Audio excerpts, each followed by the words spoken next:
আমরা যদি প্রোগ্রামের প্রধান অতিথি আমাদের সকলের শ্রদ্ধাভাজন উস্তাদ হযরত মাওলানা আব্দুর রাজ্জাক সাহেব দামাত বারাকাতুহু এবং আমার সামনে উপবিষ্ট শ্রদ্ধাভাজন ভাইয়েরা, সবাইকে আমি আমার পক্ষ থেকে শুভেচ্ছা সালাম জানাই। আসসালামু আলাইকুম। আসলে হুজুরের যে স্মৃতিচারণ, আসলে হুজুরের বহুমুখী প্রতিভা, হুজুরের বহুমুখী কর্মযোগ্য।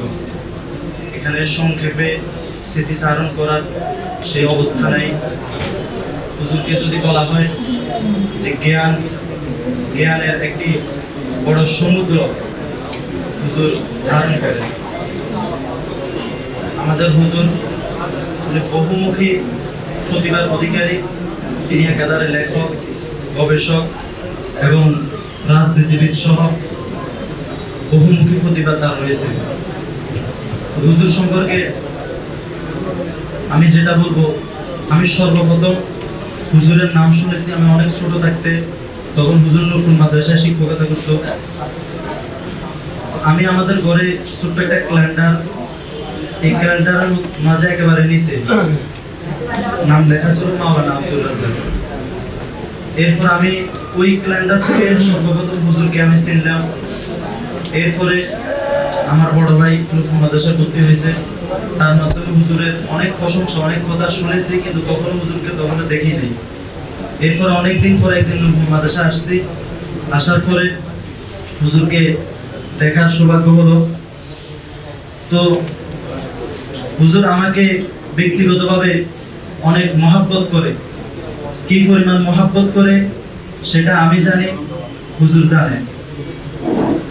তো হুজুর আমাকে অনেক বেশি মহাব্বত করে, যেটা আসলে ভাষায় প্রকাশ করার মতো না। আমি যখন সব্বস্তা মাদ্রাসা থেকে বাহিরে বড় একটা মাদ্রাসায় যাওয়ার সিদ্ধান্ত নিলাম, একদিন হুজুর আমাদের বাড়িতে আসছে। এসে বলতেছে যে, ফারুকি, আমি তো আসছি তোমাকে নিয়ে যাওয়ার জন্য। এই কথা বলার পরে আমার অন্তর পরিবর্তন হয়ে গেছে। কিন্তু এর আগে আমি নূরপুর মাদ্রাসায় আসবো এটা আমি চিন্তাও করি নাই। সর্বপ্রথম হুজুর যখন এই কথাটা বললো, তখন আমার অন্তর পরিবর্তন হয়ে গেছে। এরপর হুজুর আমাকে বলার পরে কিছুক্ষণ বুঝাইছে। আমি তখনই হুজুরকে ওয়াদা দিয়েছি যে ইনশাআল্লাহ হুজুর আমি অবশ্যই নূরপুর মাদ্রাসায় আসবো। এরপরে নূরপুর মাদ্রাসায় আসলাম।